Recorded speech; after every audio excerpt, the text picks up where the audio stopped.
Well, seeing as it looks like we're going to be making our way straight through the round of 16 again, the Champions League here at Benfica today, going to take a slight detour in Liga Portugal, first up in O Clássico, as we travel away to take on Porto, and then off the back of the January transfer window opening, a top of the table clash as we host Braga. Hello everyone and welcome to episode number 104 of Rookie to Royalty here on Shaun Does FM with Benfica. I hope you're doing well and coming today. A little bit of a detour, as I said in the brief intro, in Liga Portugal. Probably a chance for us here too to actually wrap up this title before the knockouts of the Champions League they even start, considering we've already got a 7-point gap over Braga on top of the table with our perfect record, and we take on those guys in early January, and before then, just here before Christmas in game, we've got an O Clássico away against a struggling Porto team and a bit of financial poop. So hopefully you guys are looking forward to that as well, of course, as the opening of the January transfer window, and we do have a bit of money that we can spend if we really want to, just under 18.5 million. So hopefully you guys are looking forward to that, but it does come off the back of yesterday's episode. Some big wins there. We took on both Atletico Madrid and Manchester United in the Champions League, and unlike the last couple of times we took those teams on, we beat them quite comfortably. So if you missed that one, I'll leave a link to it over in the top right corner. Since then, we've played 2 games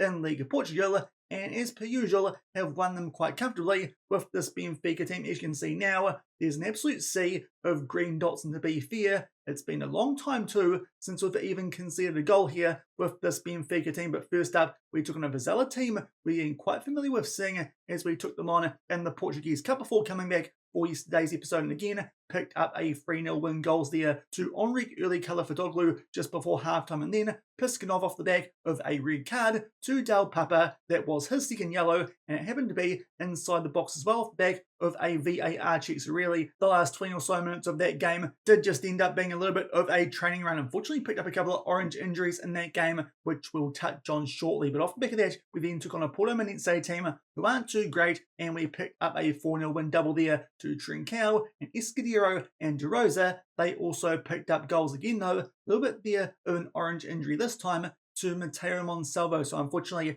couple of knocks there that we've picked up in those games. That's the reason that we do sit in such a strong position in Liga Portugal, still yet to drop any points, and Braga are now starting to slip up a little bit more. They've now drawn against Porto and Vizela, and of course a loss to Gil Vicente as well. So they're now 7 points behind us. We've played our games in hand. Big chance for us here if we can beat those guys and also get past Porto to really stretch the gap on them before we get into the Champions League knockouts, and it may even get to a point where it's unassailable, considering that most teams in this Portugal league aren't really capable of getting past us here with Benfica, even if we put out our second 11. But as you saw before, a couple of injuries we have been picking up in those last couple of games. Thankfully, they weren't too serious. Fortea is back from his minor one, as is Escudero as well as Monsalvo, and Hudland and Nardi are also back from their injuries, albeit Nardi isn't quite on a full green heart, only recommended for about 45 minutes in this O Clássico that we are about to play. But thankfully, it does mean we're close to a full strength off the back of how knocked up we were in defence in yesterday's episode. Unfortunately, Magalhães is still out for a wee while with that hip injury.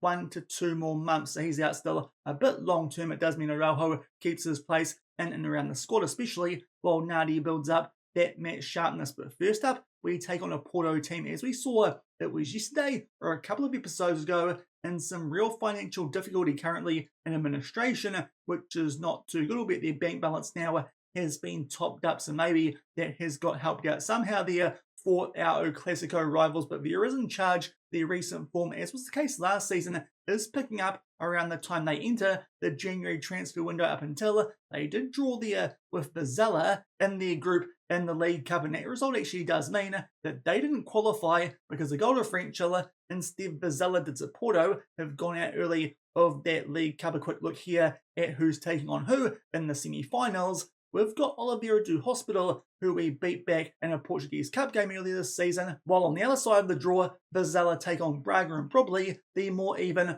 of those ties. But it does also mean that Sporting, they got knocked out there in the group stage in that third phase they somehow lost there to Oliveira de Hospital, so they have missed out on qualifying because the goal differential off the back of that 4-2 defeat. So a couple of upsets there in just the group stage of that League Cup. So hopefully a big chance there to hold on to that, already looking pretty good to hold on to our league title here in Portugal, and hopefully as well can pick up that actual cup that we got knocked out of quite early last season, but hopefully today can pick up some good wins here in the league, especially in this big clash first up, O Clássico, and that should hopefully put this league title to bed quite early on this season, which would be nice. Of course, going into the knockouts of the Champions League does mean that just like last season, can put out our best team for those big knockout games, and then in the league, our rotation can get the job done, which to be fair, they did last year, and with our squad being just a little bit weaker in terms of the overall squad quality. But in terms of our team for this game, a couple of changes to our usual best 11. Rui Silva comes in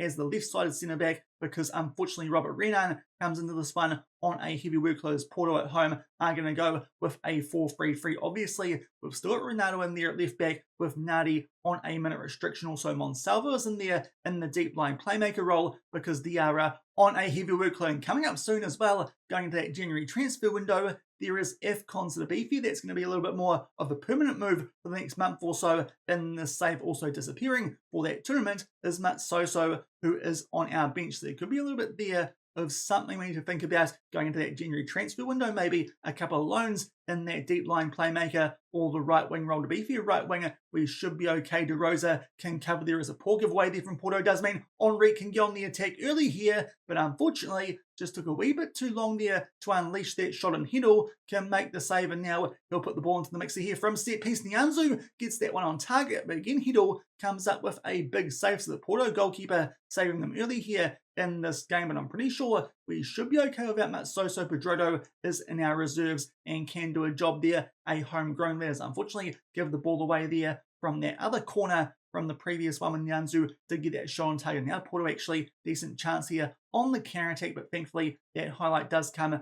to an end. But deep line playmaker, that might be more of an issue. We do have Luis, who this season is covering central midfield, and behind that though, there's not quite as much depth, so maybe you go out and sign a promising young midfielder who won't be expecting too much game time, who can become in the future homegrown club, and he can fill in while Diarra is off at FCon. But another chance for us there as we were inside the final third, but unfortunately that shot does get blocked, but certainly feels like here on the front foot early in this game, Ronaldo picks up a yellow card. To be fair, that won't be too bad. Emmanuel Nadi can get some minutes in the second half at left back, build his way back up to full fitness, which could be quite handy. Probably would have subbed him off anyway on that 6.4, and unfortunately it's 0-0 here away from home in this O Clássico. I'm pretty sure last year we actually might have lost this game, albeit it was off the back of the League Cup final, so I think that time a bit of an excuse considering the team we had to put out for that game, this time taking it a bit seriously and a bit disappointing with our statistical dominance there in that first half, that we haven't been able to break down that Porto defence. To be fair, it's not been quite the case, but their goalkeeper has hit a pretty good first half. There are a couple of quite big saves in those first couple of highlights that we did see to keep this one at 0-0, but definitely looking like here with the better team, especially off the back of half time. A nice little boost there to our XG, and eventually you get a highlight here just shy of the hour mark. Mateus Henrique here starts to make his way forward, tries to square that one. Unfortunately, Porto again there can clear that one. Looks like that maybe going to be playing here a little bit of park the bus, but eventually Fortea will find Henrique, and Calafat-Toglu will go for a big gap in that bus and poke that one home. So I suppose there was a poor analogy because that was pretty simple in there for us to break down that Porto defence, and we do eventually take a well-deserved 1-0 lead. Some nice work there down our right-hand side, and Calafat-Toglu cuts in nicely there from that left-hand side and can put that one past their goalkeeper, who, to be fair, probably could have just flopped on the floor and stopped that ball from reaching him, but good old FM24 Matt Gingen apparently not. So we take a 1-0 lead here around the hour mark, and now we might make a sub. To Rosa is going to come on here for Piskunov, going a bit fairly on a 6.4. Let's hope that he can actually get into some goal-scoring touch here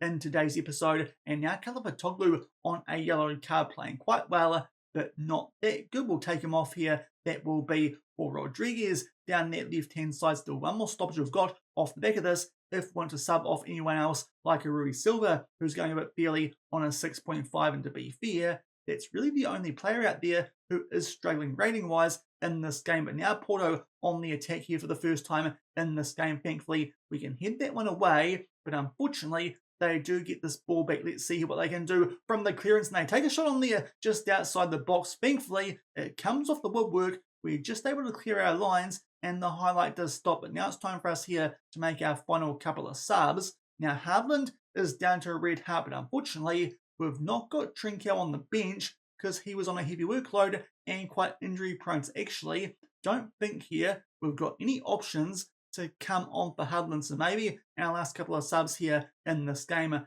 will have to be in some different areas. So instead, Florentino Luis maybe will have to come on for someone like a Monsalvo or a Castillejo, who are only going fairly so far in this game. And also, we'll definitely bring on here Araujo for Silva. A little bit of a risk seeing as Araujo is still not that good current ability, but did make next gen list last season.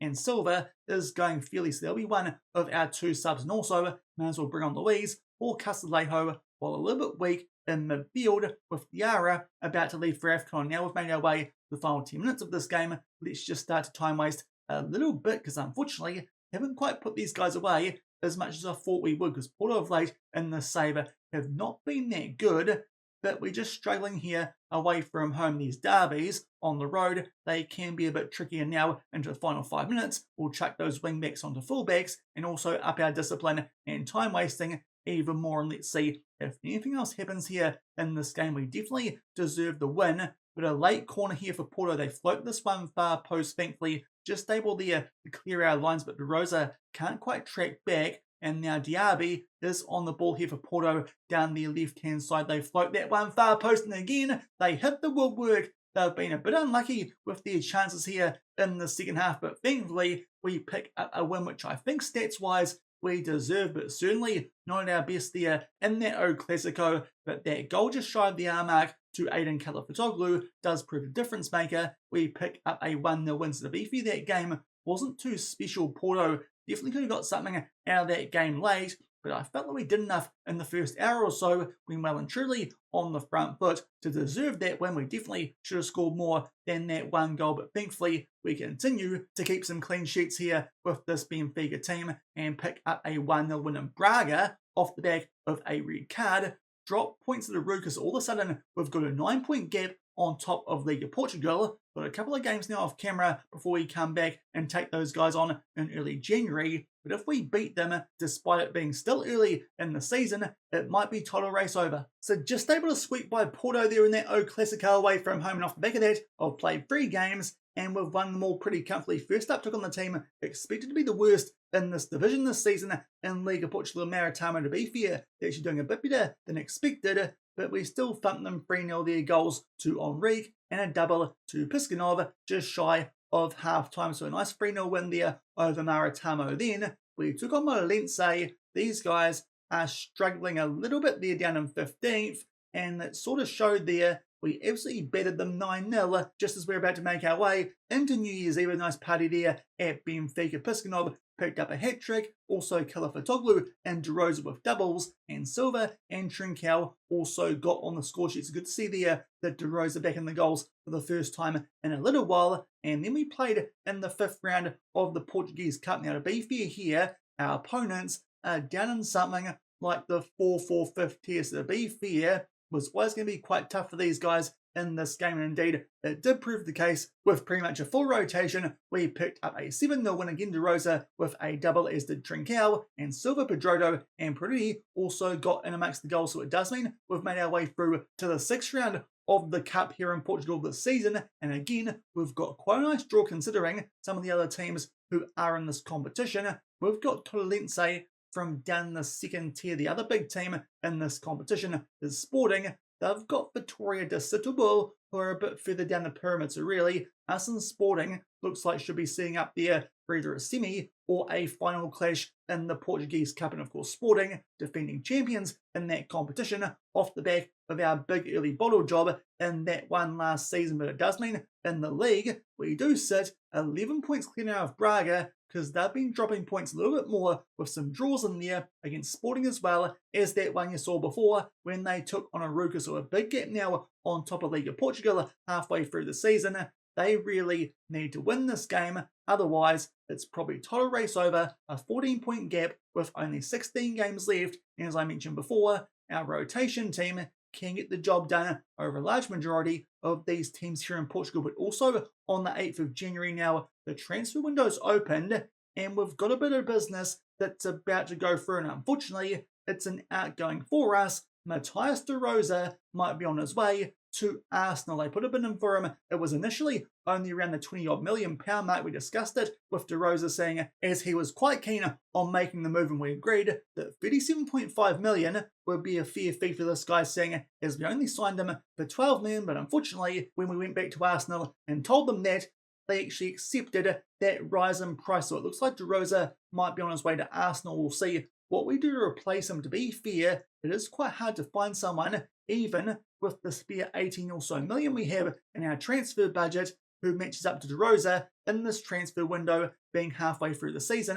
A lot of players that we could sign, their values have just shot up quite a bit for the talent that they do have. It might not be worth it, so maybe a loan to cover the rest of the season there as a backup striker, and then going into next season we can then put in a bit more of a serious bid for a backup striker to Piskunov if indeed he does decide to stay, because he is one of many players who is here that has a bigger wanted symbol next to their name. So maybe going to need another backup striker here for the rest of the season at Benfica, because unfortunately looks like de Rosa is on his way to Arsenal, albeit for quite a nice fee there of 37.5 million. But as you can see, going to put out here a pretty strong team for this top of the table clash where we take on Braga, but now 11 points clear, and their form of late a bit more pitchy than it was early this season. Some drop points there, that loss to Gil Vicente, and also draws against the Ruka and Sporting as well, which to be fair, against Sporting is not too bad considering these guys only expected to be the 4th best team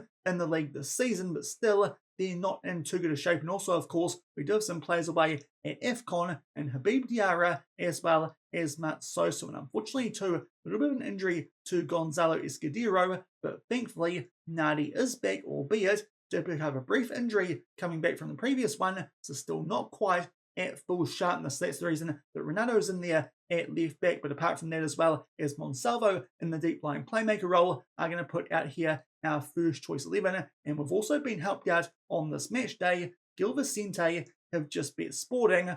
It's all falling in place here for us to romp home to this League of Portugal, and we can take a big step towards doing just that if we beat Braga here at home in this top of the table clash. As I said before, if we can extend this gap here on top of League of Portugal up to 14 points, then probably it's total race over already. It's 11 points, but of course if we lose this game, it goes down to 8, so a big here 6-pointer at the top of the table. But at home, we've been near unbeatable both here and away this season, especially against Portuguese teams. So really, we should be the hot favourites for this game, especially with a stronger team than we're able to put out when we picked up that 1-0 win against Porto, and since then been on absolute fire, albeit against some teams that aren't too great. But here are Braga also going with a 4-2-3-1. They've got a couple of quite good players in their team, albeit I think one of their wonder kids might not be starting this game. They've got quite a good player who usually does start at right wing, but don't think he's in the matchday squad for this one. Maybe is out injured, so that also could be a bit of a difference maker in their recent form.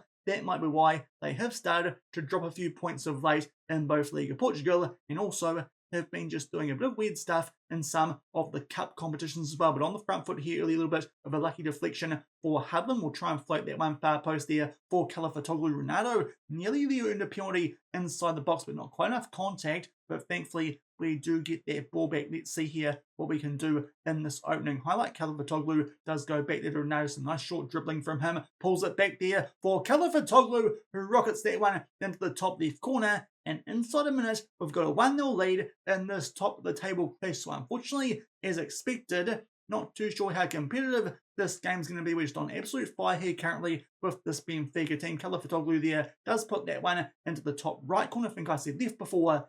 Definitely right. Get my hands right, Shaun. That is a good start though. Calafatoglou in a really good run of form over the last month or so, and does make it 1-0, albeit now down the other end here for a corner to Braga, and that one just goes the wrong side of the woodwork in terms of Braga. So thankfully, hold on there to our 1-0 lead off the back of that hot start that we did make. Let's see now what happens next in this game, just past the 15-minute mark. We've got a throw in here, close enough to inside of the final third. Nyanzu, nice ping out there to Henrique, who will put that one there for Califitoglu at the far post, but unfortunately does get out jumped there. Now we put that one back into the mixer looking for Piskunov. Can't quite find him, but Henrique back in there, and this time he will find Califitoglu, who picks up an early double, just like I believe it was in the game yesterday where we took on Atletico Madrid, and makes it 2-0. So looking quite good here already with a cushion goal lead in this top of the table collection. As I said before, if we can stretch our gap out to 14 points with only 16 games left,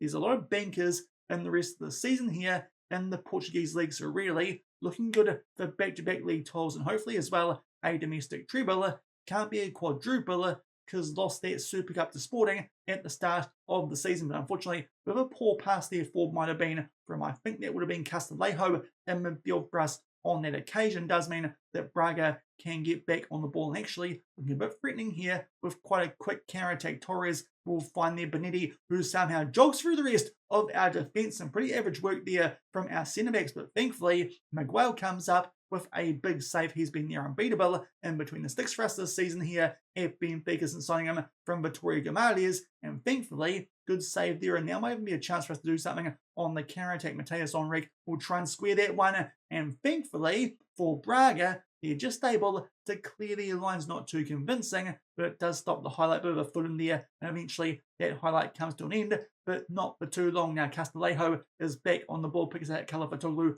on that hat-trick. Ronaldo will square it. Califitoglu pulls it back there for Castillejo, goes back out to Califitoglu. Good chance there for his hat-trick, but good double save there from the Braga goalkeepers, putting lots of pressure on here to try and make it 3-0, and also give Califitoglu his hat-trick. Unfortunately, can't do anything from the set piece off the back of that, but well and truly on the front foot, just like we were for the most part in that Porto game. But quite similarly, maybe not scoring as much as we should, but thankfully we got that cushion goal lead that we couldn't get in that game. But now a chance for Braga from a free kick, but thankfully that one goes far post. Miguel can claim it quite safely. So lots of action here in the first half of this top of the table clash. Let's see if there might be one more goal. Can Braga make things interesting, or can we put this one to bed properly? Unfortunately, a little bit loose there down our right-hand side does mean that Braga do get back on the ball. Not too good there from Ronaldo. Can't quite clear that one away, and they got a chance here again, albeit now we do somewhat clear it for Ronaldo. Nice header down that from Henrique, and Hudland does start to drive forward quite quickly out to that right wing. Let's see here what he can do. Good pullback there for Castillejo. Can't quite find Califitoglu. He takes on the shot once he gets that ball back, but it comes off the woodwork. We are still on the attack though. Monsalvo unfortunately just loses the ball there outside the box. We eventually go back to Robert Renan. That highlight comes to an end, but then another one starts. There's lots of action here in the first half of this game. Castillejo back to Monsalvo. Ronaldo in a bit of space here. Again, down our left-hand side, pulls it back there for Califitoglu. Big chance for his hat-trick, but blast that one well wide. But lots of highlights here in the first half of this game. Thankfully, most of them have been in our favours. Just about to make our way here into only 1 minute of added time. That's quick, that's what she said. And we've got a 2-0 lead. To be fair, Piskunov isn't going too well out there on a 6.4, so may as well use the Rosa while we've still got him. Let's bring him on here. What could be his last appearance on camera in a Benfica shirt. It's been a great backup for us ever since we signed him from the New England Revolution. And of course, Piskunov has been wanted by a couple of clubs now, a couple of big ones, for a wee while. Thankfully, has not actually felt the need to depart just yet, so maybe De Rosa was hoping that that would be the case, and Arsenal in the end have gone for the cheaper option than what they'd have to pay for Piskunov, albeit it would only be about an extra 10 or so million if they wanted our actual first choice. But De Rosa, let's see if he can do here better than what our first choice did, and what could be his last game here for Benfica, depending on how quickly that Arsenal deal does go through. Of course, there's work permit stuff, so probably still a wee while away, but of course, he's a European champion, and he's also an Argentina international, so definitely no issues there with the work permit. Now we've got half hour left in this game. We'll actually take off here for Taya, but Bernardi, and put Ronaldo out to right back. He's played quite well, got an assist in this game, and Nardi can still build up that match sharpness, which he is lacking with a couple of injuries in the last few months. But thankfully, we're just able to briefly break up Braga there on the ball. Eventually we do, and try and get something going here through the middle. Hudland will find Rosa in a ton of space, and he chips that one over the goalkeeper in Teixeira and makes it 3-0. So maybe that's the last goal that De Rosa is going to score in a Benfica shirt. A little bit disappointing that so many of our players still think we're not that big a club. We're 5-star reputation and the European champions, but for some reason they all want to go to bigger clubs, which doesn't make too much sense. You would have thought that we're doing so well with this Benfica team that maybe they'd actually realise that we're quite a good club at this stage, but I suppose also in-game, none of our players are being ranked as one of the top 50 in the world either, so it kind of makes sense that these guys do want to move to a bigger club. A little bit annoying that their values are so low, because really feel like we could get a lot more money for some of these guys if the transfer values were a bit high here for clubs in Portugal. But now, with just under 15 minutes left and a 3-0 lead, can make our last couple of subs. We'll bring on their Pedroto at right wing for Henrique Louis. Can come on for Casalejo with that slight lack of depth in central midfielder, while Diarra is at AFCON, and also Purity for Renato, who did have a good game as we make our way to the final 10 minutes of this one. No need for time wasting with a 3-goal lead, unlike what was happening in that Porto one. First up in today's episode, actually a late highlight here. We're going to try and make our way out from back Hudland to Calafatoglu, still looking for that hat-trick. Hudland, a good 1-2 there with Aiden, who will play this one into Hudland. Nice touch there. It looked like to nutmeg a man and buries it in the top right corner. This is a very impressive 4-0 lead against the second best team here in Portugal, and it's not really that close. They've been there most of the season, so it looks like here going to go really close already to wrapping up this League of Portugal. Lovely footwork there from Hudland. Him and Calafatoglu linking up really nicely in the build-up to that goal. We make it 4-0, and that will be all she wrote, not just for this game, but probably for the rest of this domestic season, at least in terms of league here in Portugal, because really, no one's coming close to us, and we should be okay, because we've now got a 14-point gap, as you'll see shortly, on top of League of Portugal. So Braga there did come to our house. Their goalkeeper apparently had a shocker, to be fair. Don't think he was that bad. I think some of his defenders, they let him down. They gave the ball away there a little bit too much at times, and we hit them on the counter-attack and pick up a very comfortable win. Calafatoglu continues to be in some really good touch here over the last month or so at Benfica, and indeed, we've now got a 14-point gap with only 16 games left in the season. Good luck the rest of the teams here in Portugal trying to make up that gap. Looking pretty good for back-to-back league titles with Benfica. So a very comfortable win there in that top of the table clash over Braga off the back of that slightly narrow one in the O Clássico away from home. And it does mean that really we can probably avoid this competition for the rest of the season, because you can kind of put a bow on it and wrap it up. We should be picking that up with that big gap that we do have and the strength of our squad here at Benfica. So that will do it for today's episode. Thought we had to come back for something, and honestly thought that might be a bit more interesting than our last couple of games in the league phase of the Champions League. Maybe not, because really that was quite routine, especially that home win over Braga, but also should be making our way straight through the round of 16 in the Champions League as well. So to be fair, not too sure what we come back for in tomorrow's episode. Definitely could be some transfer business going on, depending what we can do for a De Rosa replacement once he does leave. But also, there's the potential to have an early February A-League Cup final, as long as we get past Oliveira de Hospital in between those Champions League games there that we do have later this month. So we'll see what we come back for in tomorrow's episode. Probably depends as well how much I should get through while I should be working, but we'll see if we can make our way through to a League Cup final or that round of 16 in the Champions League, because really not too much else going on at the moment here for us with Benfica. We're looking very dominant domestically with this squad, but hopefully you guys did enjoy that league stop there for today's episode. If you did, then do remember to go down below, leave a thumbs up on the video, and if you haven't done so already and are enjoying the series here on the channel, also make sure to hit that subscribe button and turn that notification bell on as well. Until tomorrow, we will hopefully come back for a League Cup final or the Champions League round of 16, as I said, depending on how busy I am at work. Thank you very much for watching. Keep on keeping on, and I'll see you then. Cheers.